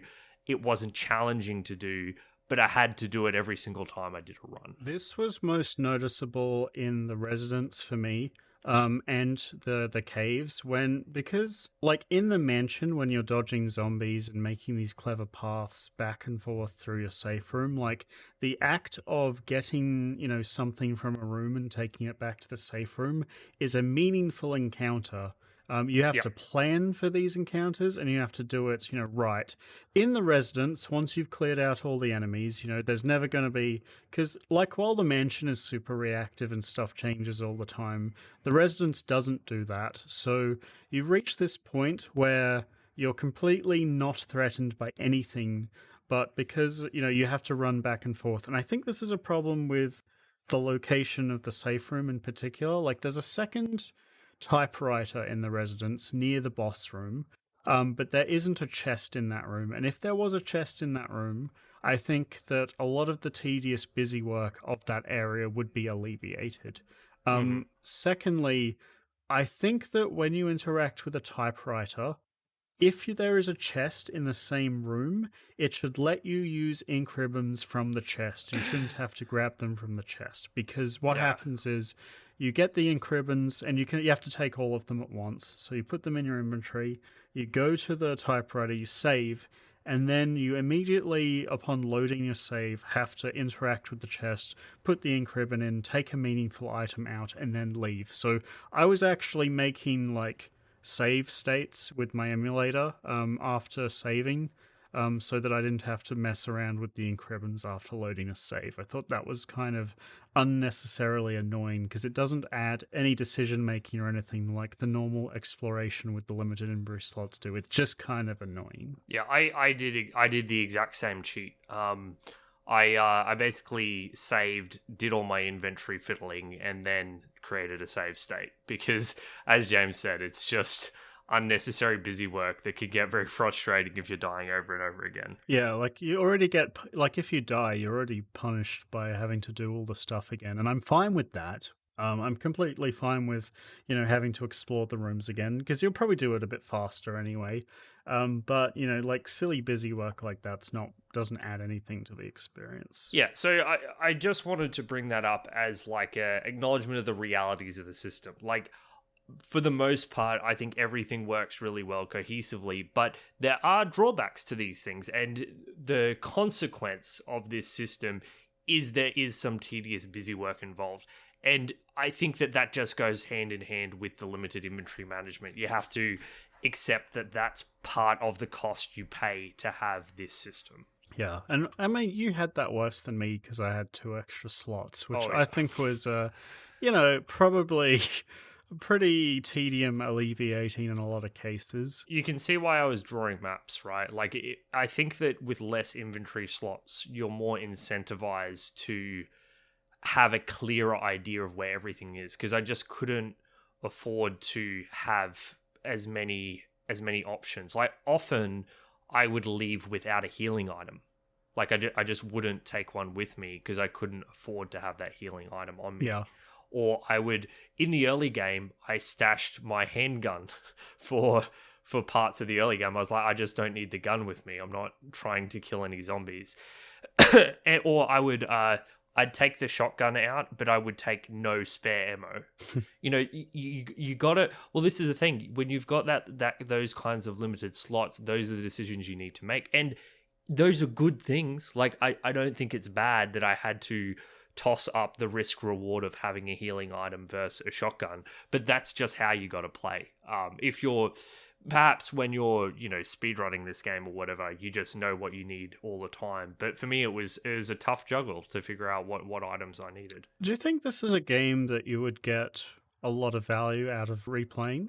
I think that the main reason I'm not going to go and replay this is that there's 7 other Resident Evil games to play now, right? Yeah. And I know they're not all as good as one another, but I know at the very least, number 2 is extremely highly regarded. So, to answer your question, yes, I absolutely. I mean, you just play the other character, right? Yeah. If nothing else, you're guaranteed two playthroughs. But I wouldn't choose to replay this over exploring other Resident Evil games in the series at this point. There's just too many RE games. I think that I was actually kind of lazy this fortnight, right? Like, last weekend, the open beta for Guilty Gear Strive was out, and I wanted to play that quite a lot. So I spent my whole weekend playing the open beta. And then I didn't actually start playing Resident Evil until like the Sunday afternoon. And, I was told that this game would be about 8 hours long. I spent about 15 hours in this game, and I think you probably did that too. I agree. Yeah, I think. Yeah, the how long to beat lies. I do not understand how anyone who has never played this game before could get through it in 6 hours. I think that's rubbish. Like, there's just when you start playing this game, you are so lost and confused. Like, it's really unclear. And then as you move into the mid game, it picks up a lot, but it's just too touch and go in those early hours for you to breeze through. For comparison, in this game, if you beat the game in under 2 hours, you unlock a rocket launcher with infinite ammo on your save slot. So the game itself knows that if you know what you're doing, you can beat it very quickly. Like 2 hours. There's a huge difference. I think that replaying this game would be really fun. And honestly, if I hadn't been lazy and I had started playing this like on the Monday of the fortnight, or the first Monday, I think I would have tried to play Chris as well, because I had so much fun on my first playthrough. I actually wanted to play it again, like on finishing it. Yeah, and I think that's I think that's something I could see myself doing, if not for the fact that there are other Resi games to play now, which I'm now very interested in. One of the things we haven't talked about is the puzzles. How did you feel about the puzzles in this game, James? So for me, I think they erred on the side of being a bit too easy for me to really love them. But I found them enjoyable in general. Like, they're all very clear cut in what you should be doing. Like, I never got like stumped and frustrated. They were all very different from one another. And sometimes there was like a lot of creativity behind them. Like there was this one where you had to use statues to stop these closing doors. I liked that. On the whole, I enjoyed them, and they definitely added to the experience for me. But I would have liked some trickier ones as well to, make me think a bit harder. There's a recurring motif that I was kind of aware of going in because I'd watched this playthrough of Resident Evil 1 like 5 years ago, which is that there are fake items and real items, and you need to put the fake item in the real item slot or vice versa so you can get the real item and use it where you should be using it. And I kind of liked that. I kind of liked how it was used over and over and over again because you could tell like the architect has this really cool idea of what makes a good puzzle and he just uses it repeatedly. Like it's the broken shotgun, it's the crest, even the stupid lure puzzle with, the bee and the broken flamethrower, and it just keeps getting used repeatedly over and over again. I liked that the puzzles were simple. I thought that if you make the puzzles too complicated or require you to, or if they were like multi-room puzzles, it would have pushed the inventory management to breaking point. The fact that they were all self-contained was like perfect. Like I have Okay. no problem with that whatsoever. Like some of them were good. I overall and like I think this game is a better game for their inclusion by like a lot. I think they break up the pacing. When you've been exploring and shooting zombies for a while, it's nice to have this little fun puzzle to break things up. I enjoyed their inclusion. Something that they do a lot that I didn't realize that the game did. I actually had to look this up the first time. Maybe it's in the manual, but you'll get these items in your inventory. And when you click on them in your inventory, one of the things you can do is click examine, and it'll like zoom in on the item as a 3D model, and you can rotate it and look at it. But you can press examine again, and sometimes, like if you're looking at a book and you rotate the book to the bit where you would open the book and you press examine, it'll open the book. Like you can interact with these objects in your inventory. Like there'll be these little boxes that have buttons all over them, and you need to look at the box, rotate it, and like click on the buttons. And I didn't realize you could do this at first, but I actually thought it was really fun and immersive. I quite liked this inclusion. You must have been so confused by the first aid box. You're like, why can't I use this? I think by the time I got that, I'd figured out what was going on. Okay. It was the thing that got me was the arrow with the arrowhead. Like in the cemetery, you're right. supposed to put the arrowhead in the slot, but I was like trying to use the arrow and it wasn't working. I was like, what's going on? It is definitely the arrow I need to use to get through this door. I have to admit, I tried to use the arrow on the painting because it says, this thing will happen when he gets pierced through with a sword. I'm like, an arrow is kind of like a sword. Maybe I need to like push it against the painting. And then I felt very stupid when I figured it out.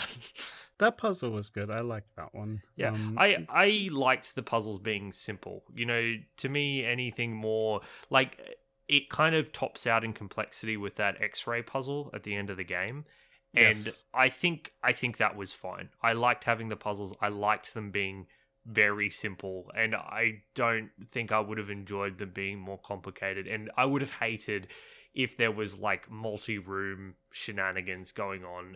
That would have been a massive design mistake. They felt like escape room puzzles to me. Like half of them felt like, you've got you've got everything you need, and you've got a very clear, direction on what to do for the puzzle. They were good. That's a fair analogy. Yeah. Yeah. Did you want to talk a bit about our playthrough experiences? Particularly, I'm interested to know what ending you got, James. So I got and we're going to go into full spoiler territory, of course. So, bear in mind. I think you have probably figured out what our opinions of this game are as a whole. So, if you want to, play the game without spoilers, well, there you go. That's the episode. But for me, I actually got the good ending where I saved everyone. There was this point, like halfway through the game near the altar where you fight Lisa as a boss fight, where Barry kind of pulls a gun on you and you kind of disarm him. and then the boss fight starts, and you have this option of giving him his gun back or not. I think, like, the first time I was like, fuck this guy, I'm not giving him his gun. And then he dies and drops this photo of his family, and it's like so forced and stupid. And then I died to the boss, so I reloaded and was like, I want to see what happens if I save him. So I kind of like, because I died, I lucked my way into the good ending there. So I got one of the bad endings. Did you? So your companion, there are a couple of things I wasn't able to do, and I felt I should just live with my decisions rather than try and reload. So the first one is you encounter a Stars Bravo member. This isn't related to the ending, but I think it's worth bringing up because it's a similar kind of thing. And he's been bitten by the snake. Did that happen to you? Yeah, I also didn't save him because what happened was they told me where the antidote room was, and the antidote room was like near all of these doors that I hadn't explored, and I was like, I'm going to explore all these rooms, and then he died of poisoning. So I'd unlocked that safe room, like I had it, but I hadn't unlocked the lower level access to it. So the only way to get it, so when I got to that area where the serum was, I did what you did and I explored, and then when I got back, he was dead. I was like, well, that was stupid of me. And then later on, there's a situation where Rebecca gets attacked by a hunter, and you need to get to her room in time, or she gets killed by a hunter. And I didn't know where she was, so I kind of wandered around, and there were hunters everywhere. And when I got there, she got swiped and killed, and she's the one who plants the bomb. Okay. Yeah, because I did some reading on this afterwards. Like, did you fight the tyrant at the end while you were waiting for the helicopter? Yes. So at the end. So I didn't do that. Yeah. So the idea is that if Rebecca dies, your ending is I saved Jill. But if Rebecca dies, you just get in the helicopter, and you fight the tyrant once down in the lab where Wesker bites it, and then you just leave. So what happened to me was, like, I saved Chris because he was in jail. I assume Jill was in jail in your playthrough. Yeah. So I saved Chris and I saved Barry. And then we get up to the top and I get these signal flares and I shoot them to signal the helicopter. And then you and Barry fight the tyrant and Chris is off screen. And the tyrant, like, relentlessly pursues Barry. But if you shoot him enough, because he, like, picks him up and is, like, about to kill him.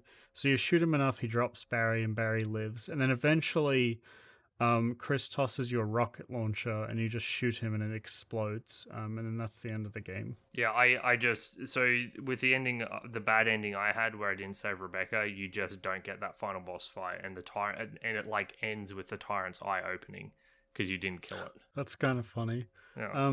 There was a weapon difference as well. So Jill has access to a grenade launcher quite early in the game that has 3 different ammo types, and you get a bunch of grenade launcher ammo, and it hits in an AoE, and if you use like incendiary ammo, it burns the corpse as well, and the corrosive grenades do a shitload of damage. I think probably like the most damage, except for maybe the safety gun, which only has 1 bullet in the whole game. You had the flamethrower instead, right? Yeah, barely used it. Honestly, I was just using the shotgun and magnum, and you only get the flamethrower fairly late. So the grenade launcher sounds like it would have been much more useful. Yeah, it was pretty good. What did you use the 1 bullet on, by the way? I didn't even use it in the end. Oh, okay. I did find out that did a lot of damage, but then I got into some of these boss fights. This is the other area where I think that where the combat being intrinsically uninteresting hurts it.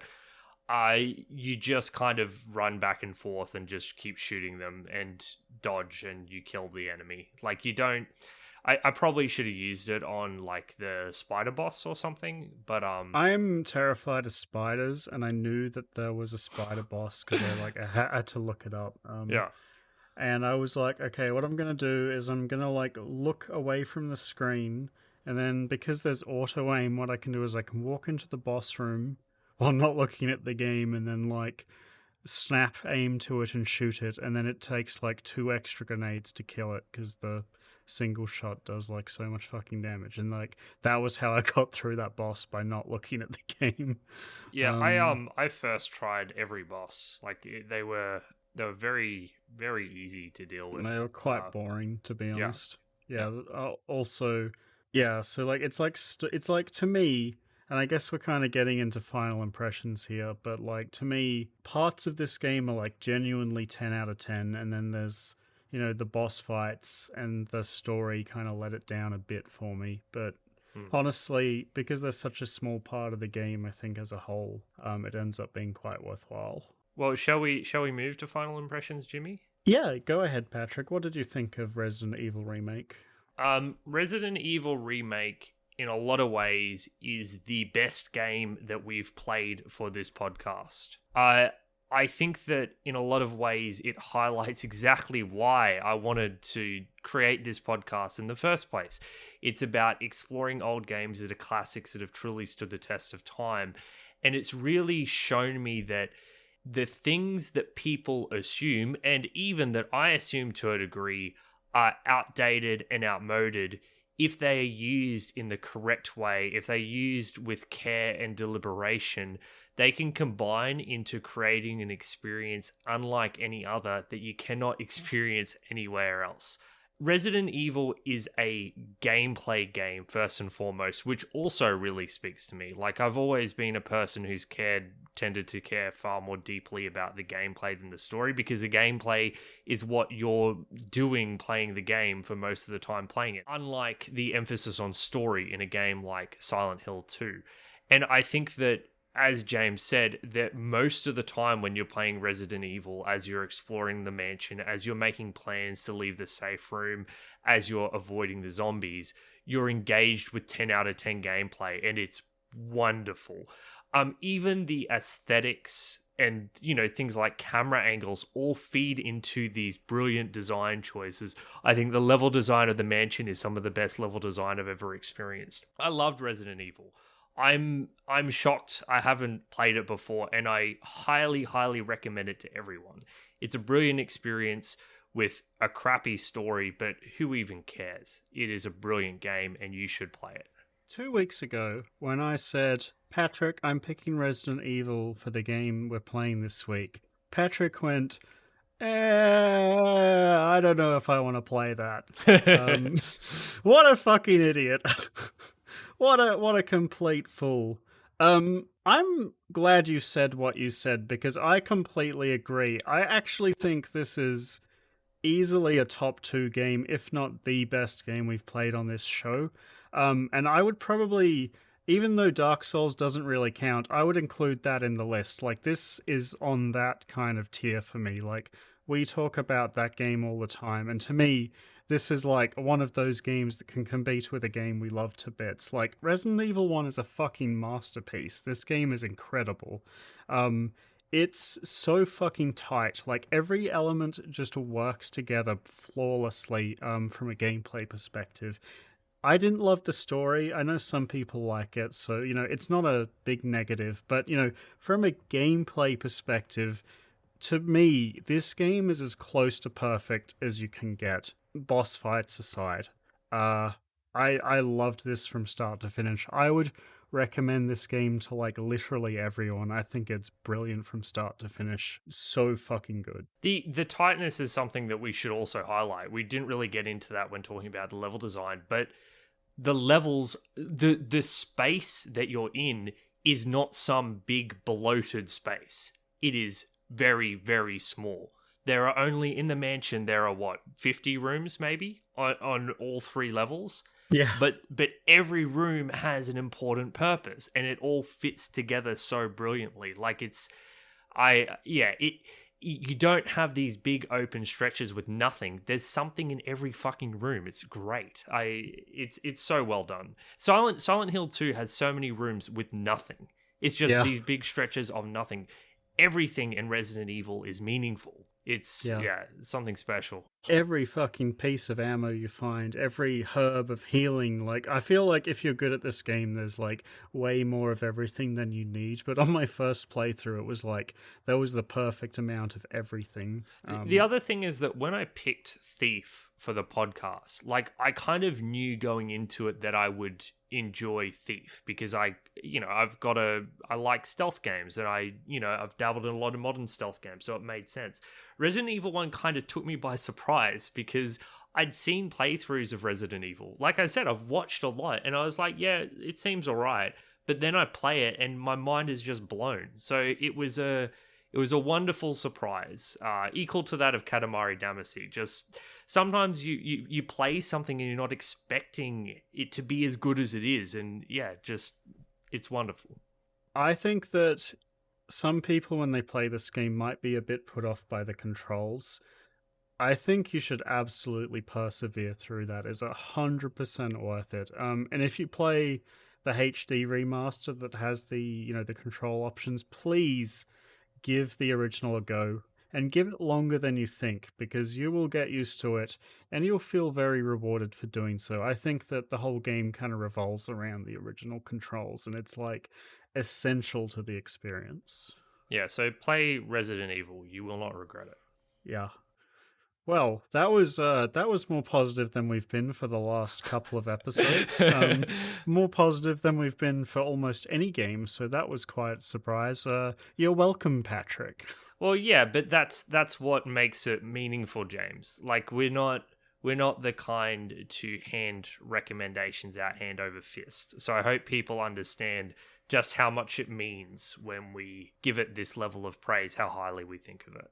Okay, so thank you everyone for listening to us. Not as much doom and gloom, but positive vibes for once.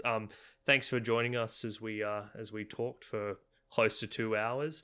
James and I make up the Retrospectives podcast. Each and every fortnight, we talk about these classic games of the past, do a deep dive on them, and come out with an answer of whether they're good games that have truly stood the test of time or better left forgotten. You can find all of our content on our website, rspodcast.net. It's got links to everywhere the podcast is available, all of our episodes, and also a bunch of articles that James and I have written over the years about games both old and new. Most importantly, we would love for you to drop by our Discord server. Our Discord server is where we do most of our interaction with our community, and we would love if you would drop by and let us know what you think, whether we should play, what Resident Evil game we should play next, whether we should play the Resident Evil 2 remaster, the new one, over playing the original Resident Evil 2. We'd love to hear what you think, positive or negative, and we'd love to get into an argument with you about any video game you care to name. So yeah, please do come check it out. So James, you picked Resident Evil this fortnight. Congratulations. I mean, I gotta give credit where credit's due. You picked an absolute banger. But that means the torch has been passed back to me, and I get to choose the game for us to play this next fortnight. And James, we're going to do another sequel episode, and in some ways our most special sequel episode yet. We're going to play Doom 2. Doom was the first game we ever played for this podcast almost like 3 years ago now. Honestly, I think we've gotten better at reviewing games since then. Well, I'd like to think that.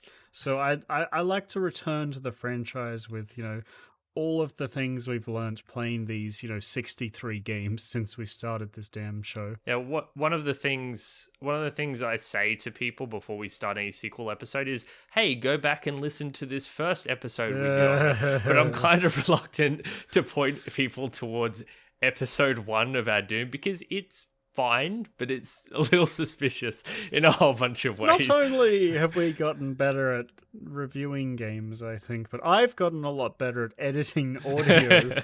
And I think, like, last time I went back and listened to the old episodes, I was like, I hate myself so much. So I'm kind of glad to give Doom, a real treatment this time.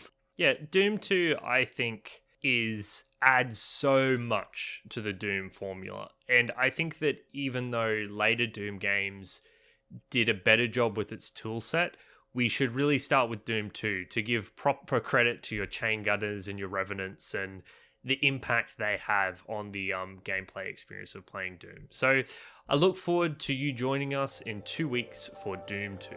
See you then, guys.